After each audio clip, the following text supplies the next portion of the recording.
Hey everyone, I'm Adam Haritan. Welcome to the woods of western Pennsylvania. Today I've got two great mushrooms for you. The first one is none other than the chanterelle. Now I'm actually out here scouting out some chanterelle spots and they're just starting to appear. So I want to show you what this mushroom looks like when it's very young in these early stages of its development. In the second mushroom, while we're at it, I want to show you another one known as the yellow jelly baby. This is a really cool fungus. Maybe you're not familiar with it, or maybe you are. Either way, I know that by watching this video, you're definitely going to learn something about it. So let's go see what these things are. So the chanterelle, a choice edible fungus, one of the best in my opinion. And I really enjoy this mushroom for a variety of reasons. I like the way that it tastes, I like the texture of it, and I like the way that it doesn't get too buggy like many other mushrooms out there. So there are a lot of chanterelles in this area. You could probably see these ones right here. There's some just starting to appear back here. There's a nice cluster back here, and actually this whole mossy area is just covered with budding chanterelles. So this is a little early to harvest a whole lot of them. This is just the beginning of the season, but I want to show you what they look like now so that you can keep coming back and checking on your spots, and then you can harvest them when they are a bit more mature. Now recently I did a video on the minor chanterelle, the small chanterelle, Chanterelles minor. It's this one right here. So this one can still be found pretty much in the same areas. And notice that this one is a little more brightly colored orange. It's very tiny. So this is Chanterelles lataridius, the smooth chanterelles, one of the true chanterelles, one that a lot of people really like to harvest, including myself. So even though this one is very young, it probably only started to appear a day or two ago, notice that it's still much bigger than this one, Chanterelles minor. Also, the color of this is a little lighter than Chanterelles minor. So Chanterelles lataridius, the smooth chanterelle, they call it that because on the underside, it's almost completely smooth. So chanterelles as a genus don't contain true gills. They contain ridges or folds, almost like a vein-like pattern on the underside. And that's a key identifying characteristic to help you differentiate between a toxic lookalike, which could be the jack-o'-lantern, which does contain true gills.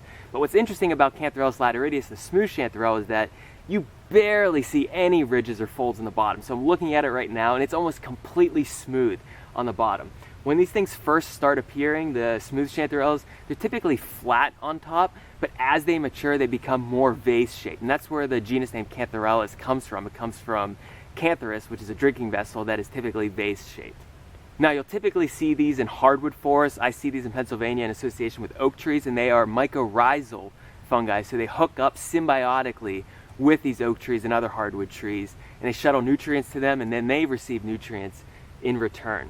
And as I mentioned, it's still a little early to see a lot of them, but we're just starting to see the first signs appear. So what I recommend is go to mossy areas, especially mossy areas in hardwood forests, and look for these light orange fungi starting to pop up out of the ground. And they're not always going to grow by themselves. You'll usually see them alone. Sometimes you'll see two growing, sometimes you'll see three growing together, but you're not going to see large clusters like you might see in the toxic jack-o'-lantern mushroom. Now interestingly, this orange color owes itself in part to a compound that maybe you're familiar with, which is beta-carotene. You know, we hear about beta-carotene in carrots.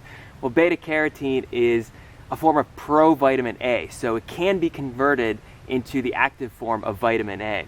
And the beta-carotene in this fungus acts as protection against the damaging effects caused by light and oxygen, but it also has antioxidant effects whenever we consume it. So there's some nutritional value, probably a lot of nutritional value in chanterelles. So get out there and look for chanterelles. This is definitely the time of year to start seeing them appear, and then keep coming back because they're only going to get larger and they're only going to get more prolific so long as we have some good rainfall. So when you're looking for your chanterelles, you're very likely to come across another really cool fungus. One that typically grows in the same areas, and it might be growing right next to your chanterelles. And that would be none other than the jelly baby, or the yellow jelly baby. You can kind of see them appearing all around in this mossy habitat right here. So this belongs to the genus Laodea, and this one specifically is Laodea lubrica. And lubrica comes from lubrication or slimy, because this one kind of has a slimy feel to it. Now this one kind of looks like your typical cap and stem mushroom, but the cap is really convoluted, almost brain-like. But what's interesting is that the fertile tissue of this mushroom is actually on the top of this cap. Now when we think of fertile tissue in other mushrooms like oysters, that's on the underside in the gills, or the bolete mushrooms, that's on the underside in the pores. The fertile tissue is on the top of this mushroom because this mushroom is more closely related to morels than it is to the chanterelle that we were talking about, because this belongs to the division or the phylum Ascomycota. So Ascomycota is characterized by fungi that contains structures known as an ascus, and these are where the spores are developed. Typically 8 spores, but it can vary. And these structures are on top of this cap right here. That's how mushrooms reproduce, through spores. Now what's interesting about this species right here, besides everything that we just talked about, is that people are confused as to what this mushroom is actually doing out here. Is it breaking down plant tissue? Is it hooking up symbiotically with various tree species? And research shows that both can be the case. So in 1992, a paper was published showing that this has mycorrhizal associations, hooking up symbiotically with various plant species. 2008, that was overturned, and research showed that no, this is actually a saprophytic fungus. But in the past 7, 8, 9 years, 6 studies have lent support to the fact that this might be actually a mycorrhizal species, even though a lot of people characterize this as a saprophytic fungus. And it might hook up symbiotically with oak trees. At least one paper, very limited research, shows that this hooks up symbiotically with at least one species of oak tree.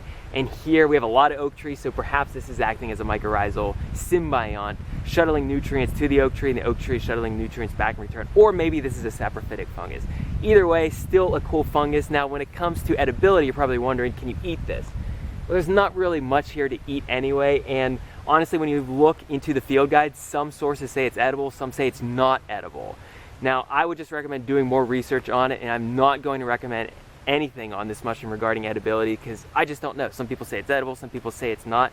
There are plenty of other mushrooms out there. Just stick with the chanterelles this time of year, in my opinion. They're probably much tastier. But this is still a cool fungus to find, so look for it when you're looking for your chanterelles. This is the yellow jelly baby, Laodea lubrica. So there we have it, 2 new species for you. Chanterelles laterideus, the smooth chanterelle, and Laodea lubrica, the yellow jelly baby. These are 2 really cool fungi that I encourage you to look for. These are 2 fungi to keep you interested in the fascinating world all around us, especially the fascinating world right underneath our feet. Thanks for watching. Happy mushroom hunting.